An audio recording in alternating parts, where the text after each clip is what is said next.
to the fish.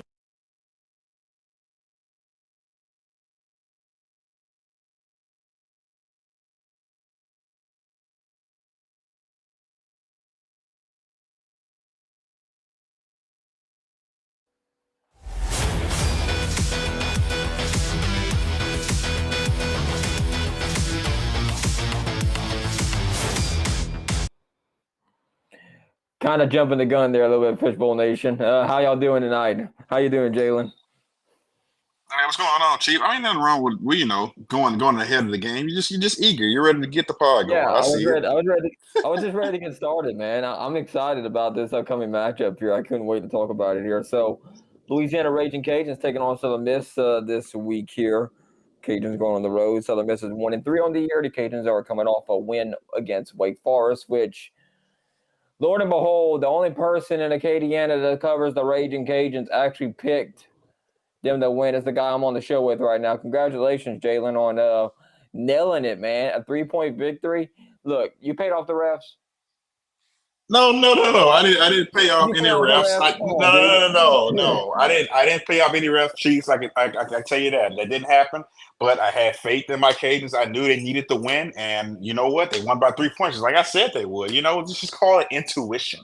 Let's just call it Okay, that. so yeah, look, okay. I hope your intuition, however you pick. I was cheering for them, obviously, but I did pick them to lose by 10 points here. Given the reasons, I thought Wake's offensive line would have, ran the ball more successfully against occasion, but it ended up becoming a shootout. It seemed like I was very disappointed in how the refs were calling the game.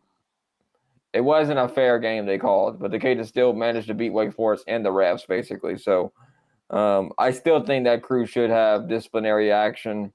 I think it was a little egregious at times for targeting calls against the Cajuns in that game. That's a little too much, honestly.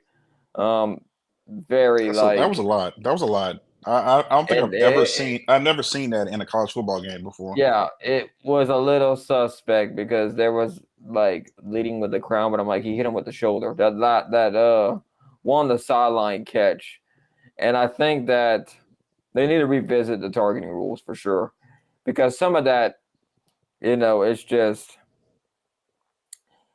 kind of a baiting. I felt like Wake's quarterback kind of baited uh, Osai on that one to like hit him because I mean he did it so late. Like how you expect a defender even defend against that's my question.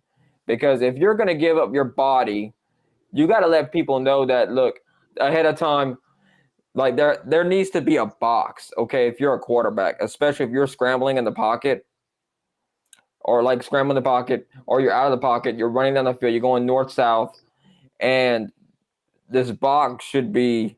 Whereas, like, if you intend to slide within a yard of a defender, I'm saying 3 feet, there should be no targeting call, no matter how they hit you. Now, they come obviously late, but like, because you're not giving them enough time. Like, it's so much of an advantage to the offense that a defense cannot adequately prepare against you. It's basically cheating in a way when you do that kind of stuff because there's no Hmm. way that a defender can even react to that because they're like, okay, got to make the tackle, and it doesn't just cost that team that gets charged with a targeting call for that game, for the rest of that game. They have to sit out the first half of the next game if they get the targeting call in the second half, which I think Osai was in the first half, so I think that was better for him. He'll be able to play after sitting out the second half here. So the Cajuns did very well as far as offense goes. I was very impressed with their execution, and Des, probably called this best game. There was some times with the play calling that I was a little bit concerned about. Like there was time we took deep shots and the guys wasn't even open when they only need to get 2 yards to get a first down. That stuff, stop being fancy with it. Just get your first down, and you could work on it the next 4 downs. Is there any other things, Jalen, that you think would be a little bit different if you like? What's some things you like to see the Cajuns improve on when we go to this game against Southern Miss? For me, is the defense, run defense. Still, what you thinking? Yeah, the run defense is still something that's still a work in progress. But I would say another big thing is just I think Ben kind of improved in this game. His deep ball. I think especially when it came to Lance, and I don't want to mess up his last name, but LeGrand. you'll agree, yeah, he had the best game as a Cajun air receiver. Had 2 touchdowns, over 100 yards receiving. I mean, he was the go-to guy for Ben against Wake Forest breakout game. I think especially some of those deep balls he had thrown into him wide open. Even some going, even one big pass I knew he threw to Caden Jensen wide open. So I think Ben's deep ball is increasing as far as accuracy throughout what 4 games so far the Cajuns have played going into this upcoming game, and they just need to keep that going. The run game is I still think has been significant. I think it's getting better and better. Bill Davis is well, he's a workhorse. He's a small guy, but he's a workhorse right there in the backfield. So I think that 1-2 punch right there is what's getting the Cajuns deep in most of the games they've been playing so far. Well, I mean, so far this year, Elijah Bill Davis, 39 carries for 313 yards and 3 touchdowns. So far this year for Cajun leads the Cajuns in rushing. So far, here Lance Lagrange, 12 catches for 223 and 2 touchdowns himself. So Ben himself, 79 of 115 for 992 yards, 9 touchdowns, and 3 interceptions. So look, he's able to spread the ball around. That's the good thing about the Cajuns. They have a deep pool of wide receivers that are able to spread this ball around to and really can stretch you out across the field here and able to create matchup problems in the secondary for a defense because you think you're going with Harvey Broussard, next thing you know, it's going to Lance. Next thing you know, Jacob, Bernard. So like they have a slew of weapons that they can use at their disposal at wide receiver, which and tight end too. Hmm. You talked about Kay Jensen. And you get those guys and you guys out the backfield like Draylon Washington. They can come out there and catch a ball. Elijah Davis, Zylan Perry. Them guys there. They all can turn on the jets and cut up the field here. So when you have something like that, it's a good problem to have. I mean, it's a lot of mouths to feed there in the passing game. But whenever you can get it down to where you're able to move the ball successfully up the field, nickel and dime defenses here. It's really hard for these defenses to compensate for that there. So I'm looking at it there. I think the Cajuns are looking really good so far on offense. The only problem I have with the Cajuns so far this year is their defensive play. Now, there is some trouble with like tackling. I've seen it. We've seen it in display on the Tulane game. Did see some of it against Wake Forest as well. Wake Forest is not a good Power Four football team. They're not. Now, granted, it's a bigger win for the Cajuns because it is a Power Four team. These Power Four teams should be dominating these G5 schools. They really should be with the amount of resources that they have, and the media contracts paying that much money. It's kind of embarrassing for them to lose a G5 school still. But I do think with the transfer portal, there seems to become like some more parity coming in college football in terms of these G5 and these Power Four. Now the Power Four, I think some of these schools are panicking about it because look, if you're on the bench at a Power Four school, you don't have to wait anymore. You can transfer, get a starting job at a G5 school instead of waiting a year or two for the guy in front of you to graduate. That's what I would do if I wanted immediate playing time. So that I think. Do you think we're getting more parity in college football, Jalen? I think it is for sure, and I think a lot of these teams, especially when you see the Raging Cajuns, or you look at the two lanes of the world. I mean, especially I know we lost to them last week, but I mean these are two teams that are just like, hey, like we're coming to play this year. It doesn't matter who we're going against, and Wake Forest is right there is in the ACC conference. Yeah, they might be 1-3 now, but they're still in that what the ACC top one of the top conferences in all of college sports. So Cajuns just proved that they just went to Wake Forest and beat them. So it just goes to show you that a lot of these schools, as you said, like they're supposed to lose, but guess what? Now they're winning. So I think that's great for all of college sports, especially with college football. Yeah, and I do think the transfer does need some work. Um, Expanding the direction there, and I think that we should in college football, particularly NASCAR. I know we've talked about this before, Jalen. off subject here from revenue model for like in terms of the athletes themselves should be like NASCAR drivers. Like for example, a NASCAR driver is Jimmy Johnson. I thought Jimmy Johnson was just so dominant whenever he was at the top of NASCAR, and I was a fan of 2007 is when I like really started watching NASCAR in 2008 ish. You know, in that time frame, whenever he started, really going his 5 consecutive championship run, one of the greatest dynasties in all of sports. There, whenever you look at it, he was always sponsored by Lowe's. He did commercials for Lowe's. I think the same thing should be for college athletes. Like, it doesn't matter what business it is. Like, could you imagine like Subway or somebody coming up and like, hey, offensive lineman, would you like to like do like a $6 foot long commercial for us and pay NIL money for them for that particular player? They wouldn't have to worry about the collectives, paying up money and then having these NIL stuff. They just get their stuff straight from. There's no need to have a collective as a third party member. Third party members shouldn't even exist in this kind of thing here. Should be the athletes representing themselves with a contract with said local business, or it could be a big, as far like for Power Four schools, like bigger, like let's say LSU and the Gordon McKernans and bigger sponsors like that. That's how it should be. Like if somebody wanted to come on the fishbowl and be like, look, we'll give you $100,000 to just mention our shoes. Well, we're gonna, sign this contract, and it's got to be, look, I mentioned the shoe. I'll have it on the video. I showcase the shoe forever. How long that we specify out in the contract, and that's how it should be. It'd be crazy if I had some third party person come in and be like, hey, Chief Jalen, you have to mention this medicine that we give people.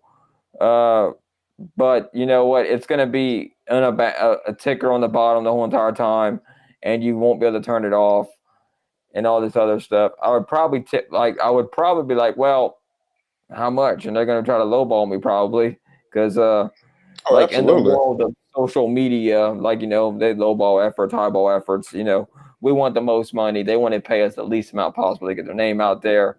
And it's a fight. And if we hired some third party to come in and they'd be like, with the like, oh no, y'all could get more. Like the whole thing that's going on in UNLV's quarterback right now. Like, I mean, look, 3 games, takes a red shirt, done, boom. So it's kind of unfortunate how that's coming out now. So, but back on the Cajuns and stuff, getting ready for Southern Miss here. So the statistical rankings for the Cajuns so far, they're 42nd in the country in rushing, and they're 42nd in the country in passing on offense, 34th in the country in overall. Now the defense is 44th overall, but there's 2 statistics going in opposite directions. The Cajuns are in the top 20 in pass defense. They're 13th. They only give them 149 yards through the air.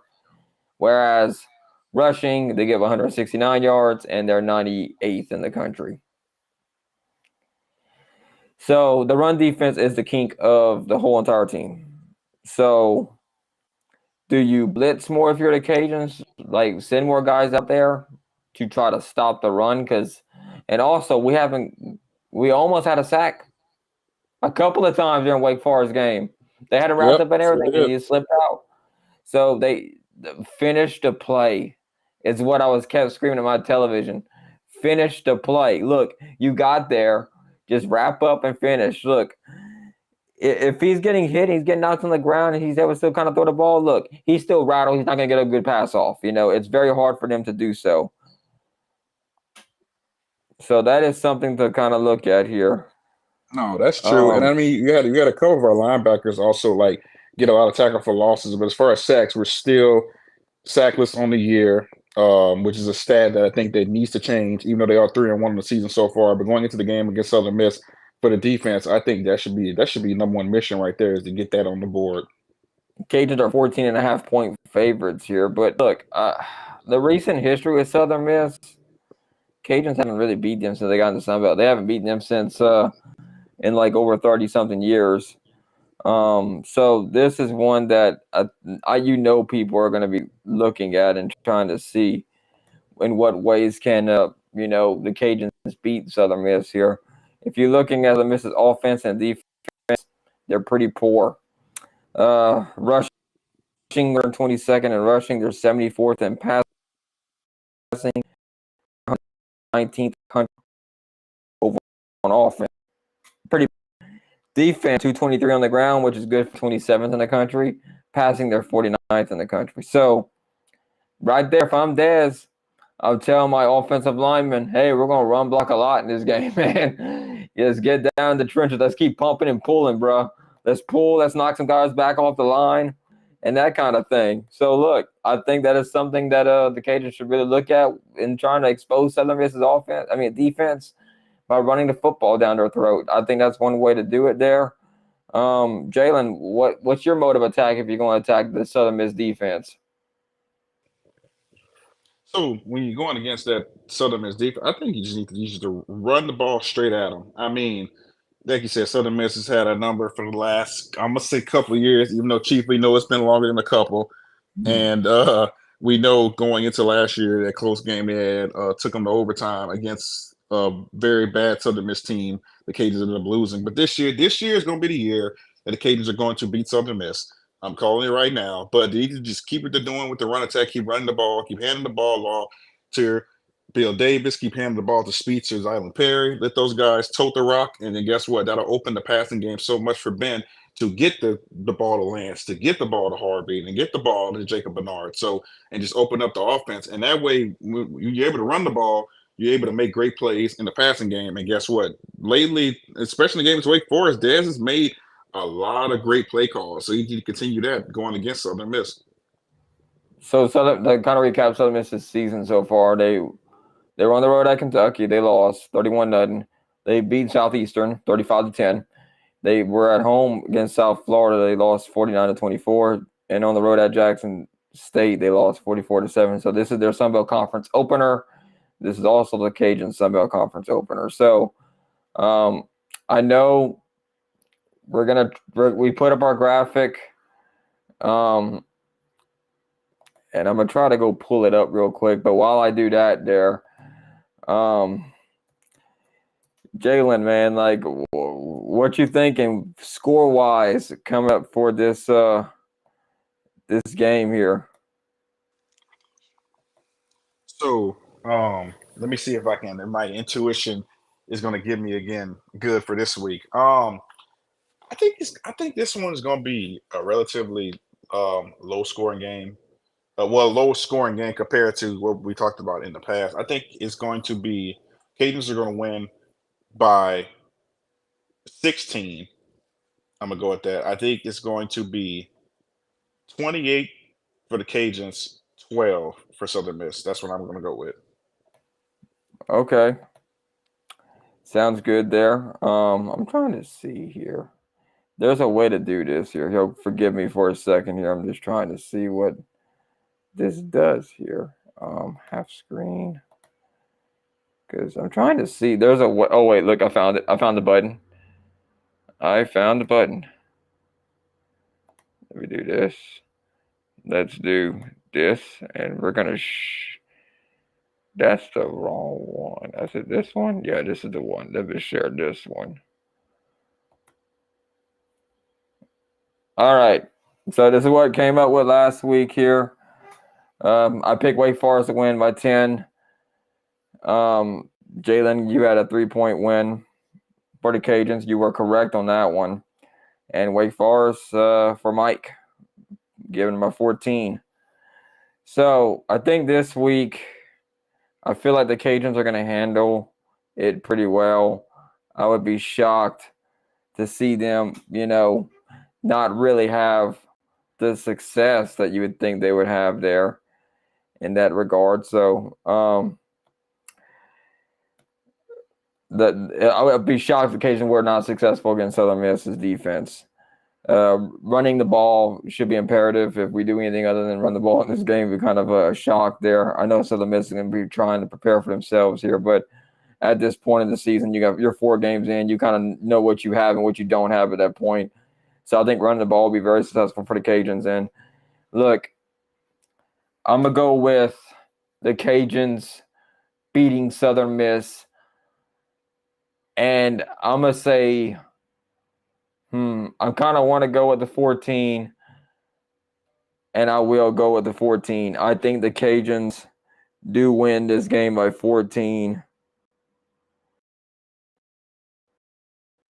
Oh, okay. So we got some breaking news coming in here to the Fishbowl Sports Radio right now. Texas State talk with Mountain West Stall.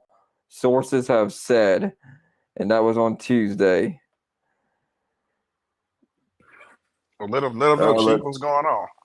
So Texas, okay, so the school, in fact, has informed the Sun Belt Conference that it won't be going to the Mountain West after Texas State received a verbal offer over the weekend. At the time of the verbal offer from the Mountain West Conference, the Pac-12 had also expressed an interest in the Texas State Bobcat program, sources have said, though an offer had not materialized. As a member of the Sun Belt, the exit fee for the Bobcats to make a league change is expected to be $5 million. So we're going to push this on our socials real quick here because yeah, so that is something to like kind of look at here. Look, usually when they have these kind of things, you got a big exit fee they're gonna have to pay. $5 million is nothing for this, like even at the sniff ad for college sports basically. So I think if for Texas State personally, I think it'd be a bad move. I don't, because when they redo the TV contracts, I don't think they're going to get the money they want out of the Mountain West here. So that is something that they're going to have to look at here and figure out what they're going to do here. So look, it's a problem. It's a good problem to have when you got other conferences looking at you. But I mean, you got to start thinking about that kind of stuff here. So what you think about this news, Mike? I mean, not Mike. I wish Mike was here, man. I'm feeling lonesome, I guess. Hey, Jalen? we're missing Mike. That's what it is. No, it's okay. Yeah. It's okay. I miss Mike too. But no, that's really some news, Chief. I mean, I didn't think that and it's the Mountain West looking like, hey, we want to add Texas State. I mean, Texas State is a great program. I mean, like I said, the football team has been great over the years. They've been in the Sun Belt for a while. So I mean, it's not every day where these other conferences want to add a team like Texas State to their conference. So I mean, they're a great program. But overall, though, I think they do better. They are better staying in the Sun Belt. I'm not saying they couldn't be successful in any other conference, but I think that they've just been in the Sun Belt for so long, and all their sports, especially football, they just have a lot to compete for. And Texas State, even going to this year, they're one of those sleeper teams in the Sun Belt that can win the whole thing. So I think they're staying in the Sun Belt provides especially great competition for the Raging Cajuns. Yeah. So, well, Texas State does have a game on Thursday. They're going to be taking on Troy, which, what do you think's up next, Jalen? This part of the program. I wonder what is up next, Chief. For those that don't know, I'm thinking it's 25 is the number that I'm thinking about in my head. I don't know why I'm thinking that, Chief, but you could tell the people what I'm thinking about. You're thinking top 25 game picks. That's exactly what I'm thinking about. We don't do the game top 25 on this one. That's for the LSU podcast. But guess what? Sunbelt sounds even better. Yep. So Texas State taking on Troy this Thursday, October 3rd, 6:00 on ESPNU. Troy just isn't the team that, has won back-to-back Sun Belt titles. Give me Texas State to win this one, coming off a loss against Sam Houston. Yeah, I'm going to go with Texas State. And this one, Troy, like you said, haven't had the best year. I don't want to keep reiterating it, but I did kind of say they weren't going to three-peat. But I'm gonna just say that. But Texas State is definitely going to win this one. But I want to see Troy be better. I really do. I'm sorry, we got Mr. Perfect on the side of me right here. So Next game, Louisiana taking on Southern Miss. We already picked that one. We both picked the Cajuns to win. You said how many points was it, Jalen? 16. That's it. I might be going a little 16. high, but You go I okay. just I I'm believe kind in of them. right there. I'm kind of right there with you. I'm going 14. I don't really know how many points like per se. I think Cajuns get 35 on this one though, if I had to say. But we'll look as it goes here. So, App State taking on Marshall. Give me the Thunder and Herd. I think they'll take it close. Field goal game. I think Vegas is right on that one. Because especially with the week, I feel bad for App State and everybody that's suffering from the hurricane that went through. If y'all got anything y'all could donate to them, to people out there that are recovering and had their lives pretty rocked by it. It's been a pretty sad scene out there. So donate if you can. That's all they're asking for. Is a little bit of help. A little bit can go a long way. What you thinking, Jalen? Yeah, that's so true. Like you said, Chief, North Carolina did get hit pretty bad with the hurricane. App State being in Boone, North Carolina, I feel for them. Everybody, just look out for our Sunbelt friends. I would say right now in App State and all of North Carolina right now. But in this game, um, App State had a lot of high expectations. I really thought they was going to give Clemson a run for their money earlier in the season, but I think I'm gonna go with Marshall in this one, too, Chief. It's gonna be a close one though. Old Dominion taking on Coastal Carolina. I got Coastal winning this by a touchdown. Who you got, Jalen? Yeah, I'm gonna go with Coastal Carolina in this one. Old Dominion is kind of struggling so far this season, so I'm gonna go with yeah, I'm gonna go with Coastal. South Alabama taking on Arkansas State here. I got South Al, man. They're coming off a loss to LSU, and it for a while they were kind of like it seemed like they might have had a chance there, but I mean LSU they were really dialed in that game, I think. So I got South Alabama beating Arkansas State by a touchdown, a little bit more than Vegas. Actually, let me go So, 10 point win. so A little South bit down higher. Arkansas State.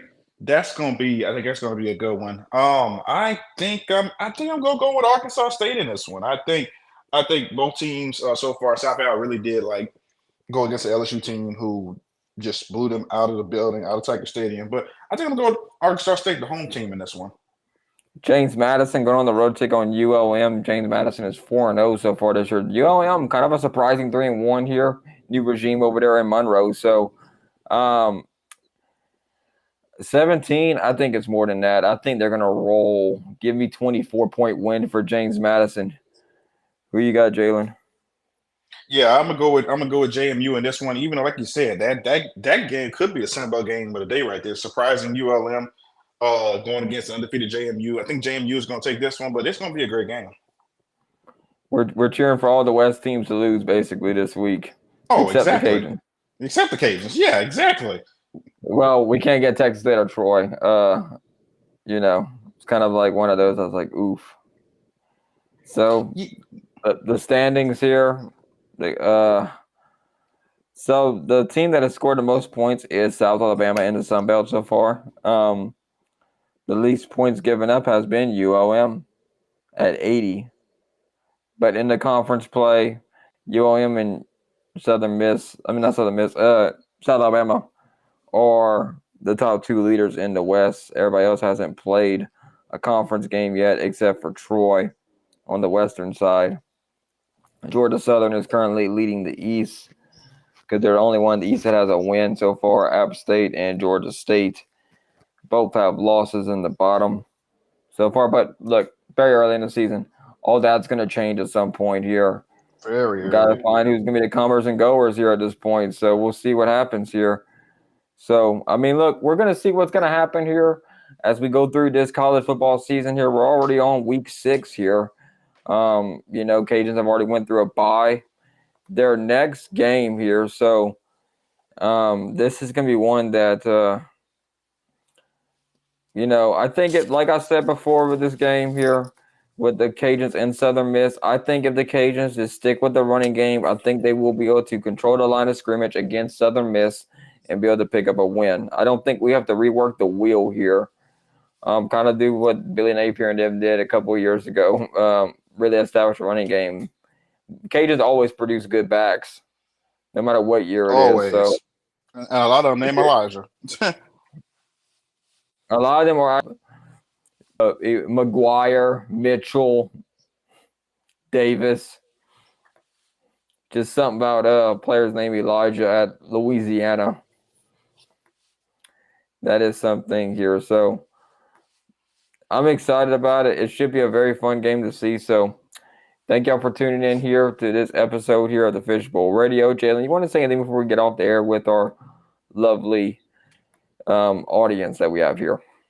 Hey, I just want to see everybody keep tuning in to Cajun volleyball, tune in to Cajun soccer. They're playing well this year. Just tune in to every UL sport that's going on right now. And hey, before you know it, Chief, basketball season is going to be here. So everybody still stay tuned. All right. Well, thank y'all for tuning in here. Hope you have a great, wonderful day. And we'll see you here next time on the Fishbowl Radio. Have a good night, Fishbowl Nation.